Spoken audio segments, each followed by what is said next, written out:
ወጣቱ እንዳለ ያለቀ ያለበት ዘመን ላይ እኮ ነው ያለነው። ስንት ወጣት ነው አሁን በዚህ ሳምንት ብቻ የተቀበረው?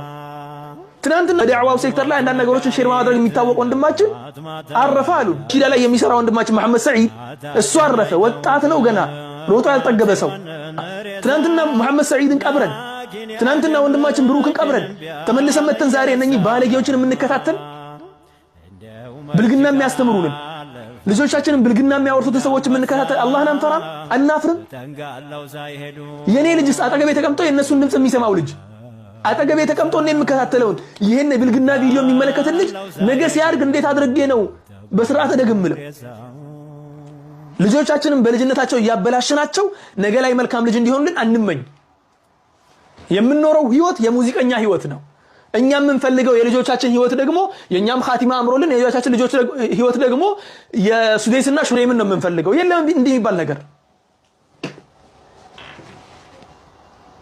መጥፎ ነገር ሰራን አይደል በዚያ ልክ ነው የሚከፈለን፣ መልካም ነገር ሰራን በዚያ ልክ ነው የሚከፈለን። እንተሃ خلاص።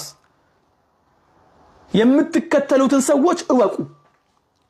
እነኚህ እናንተ ላይ ወጥተው የሚሳለቁባችሁ ሰዎች፣ እናንተ ላይ ወጥተው ከፕል ምናምን እያሉ እንትን የሚሉ ሰዎች እናንተ ሙሉ በሙሉ አንፎሎ ብታደርጓቸውና ማን እንደሆኑ ራሳቸውን ቢያውቁ፣ ማንም እኮ ናቸው እነሱ። ያለ እናንተ ፎሎው ማንም ናቸው እነሱ ያውቃሉ። ያንን ፎሎዋችሁን ብታነሱና ማንም እንደሆኑ ራሳቸውን ቢያውቁ ይመለሳሉ ካሉበት መንገድ። እናንተ አሁን እነሱን ፎሎው እያደረጋችሁ በሄዳችሁ ቁጥር ፕሮሞት እያደረጋችሁ ነው። ፕሮሞት ማድረግ ብቻ አይደለም ቀጣዩን ትውልድም ወደዚያ መንገድ እንዲገባ እየገፋፋችሁ ነው ያላችሁት። አንድ ልጅ አለ። ያን ልጅ እንዳጋጣሚ ቪዲዮውን ቲክቶክ ላይ ፌስቡክ ላይ ነው የመጣልኝ። ቲክቶክ የራኩበት ምክንያት እንደዚህ አይነት ቪዲዮን ለመሻሽ ነበር። ያ ልጅ ምን ብሎ ነው የሚናገረው? ቲክቶክ ላይ የተናገረው ፌስቡክ ላይ ነው ያየሁት እኔ ቪዲዮው ማለት ነው። ምንድነው የሚናገረው? እኔን እዚህ ቲክቶክ ላይ ባለጌ ሆኜ ስሳደብ ነው የምታቁኝ፣ ባለጌ ሆኜ እንትን ስል ነው የምታቁኝ። ያንን ባለጌ የሆንኩበት ምክንያት አለኝ አለ። ያ ምክንያት እኔ ኖርማል ትክክለኛው ማንነቴና ስብዕናዬ መልካም ልጅ ነኝ፣ አልሳደብም፣ ጨዋ ልጅ ነኝ። ወላኪን አለ እዚህ ላይ ስወጣ፣ ፌስቡክ ላይ ስወጣ፣ ቲክቶክ ላይ ስወጣ ባለጌ የሆነ ሰው ነው ሰው የሚከተለው፣ ስዳደግ የሆነ ሰው ነው ሰው የሚከተለው።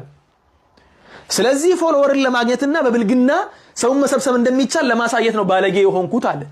እውነትም እንዳለው ብዙ 100,000 ፎሎወሮች ነበሩት ያ ልጅ። መልካም ነገር ቢናገር አትከተሉትም ነበር። ባለጌ ስለሆነ ብልግናን ስላስፋፋ ብልግናን ስለተናገረ ተከተላችሁት። እሱም መሰከረ ያን ነገር።